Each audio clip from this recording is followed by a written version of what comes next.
sur ce sujet de l'équilibre entre la performance économique et puis effectivement le progrès humain, moi, ce qui paraît important et qu'on voit en fil rouge sur toutes les interventions, c'est la raison d'être de l'entreprise. Et en déclinaison, la raison d'intervention du manager.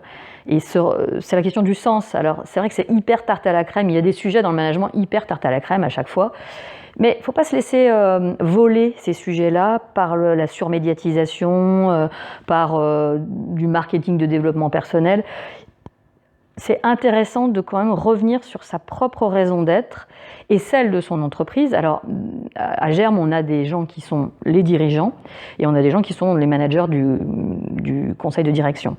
Donc, il n'y a pas forcément la même, on va dire, la même implication, mais quand même, cette connexion à la raison d'être, ça veut dire aussi des fois interroger sa propre hiérarchie sur qu'est-ce que notre raison d'être nous dit, où on en est en termes de sens, et où on en est en termes de sens dans des organisations qui bougent beaucoup aujourd'hui.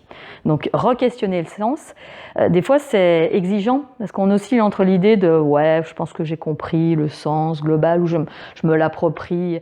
Mais je pense que parler le sens avec tous les membres d'un conseil de direction régulièrement, c'est essentiel. Pour moi, c'est un peu la base. Comment on transmet le sens si soi-même on a le moindre doute, la moindre faille qu'on va avoir dans notre vision, les équipes, elles sont comme des amplificateurs. Et c'est normal. On retrouve ça quand on est parent.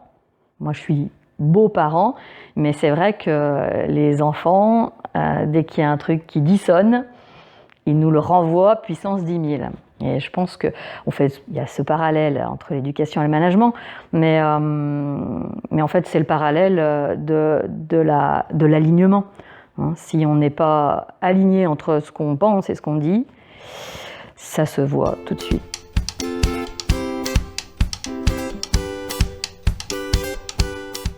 Mais il y a de très beaux outils pour travailler la raison d'être de son entreprise, avec une déclinaison à la fois en plan d'action, mais en objectifs stratégiques et opérationnels. Tout ça, tous ces outils-là, ils existent et c'est hyper intéressant, ces grilles de questionnement. Il y en a 3 ou 4, moi, que j'aime bien utiliser. Des notions de cadre de référence, des notions de travailler sur sa vision et à chaque niveau hiérarchique, de voir comment elle s'applique, avec une question de marge de manœuvre.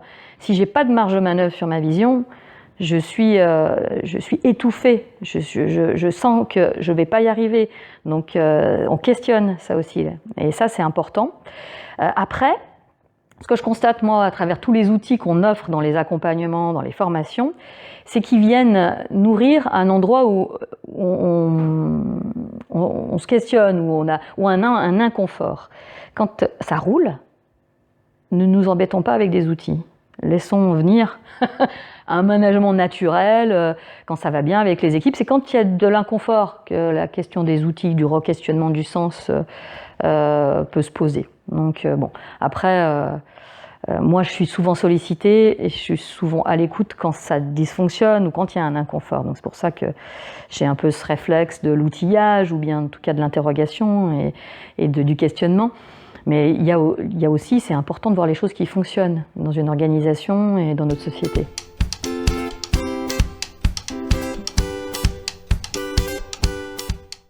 Les résistances qu'il peut y avoir. Alors, quand on vient vers moi, c'est qu'il y a quelque chose, enfin, chez le dirigeant, il y a quelque chose de l'interrogation. Donc, c'est des sujets sur lesquels je ne souhaite pas convaincre. Je pense que le dirigeant doit se poser la question de ses priorités et de ses priorités financières. Donc, de toute façon, pour moi, c'est lié à la raison d'être. Temps, argent, c'est une question d'orienter ses priorités en fonction de son objectif. Après, on a tendance à fantasmer les enjeux financiers de certains types de prestations. Donc l'idée, c'est de savoir vers quoi on veut aller et avoir des objectifs, des résultats hyper concrets.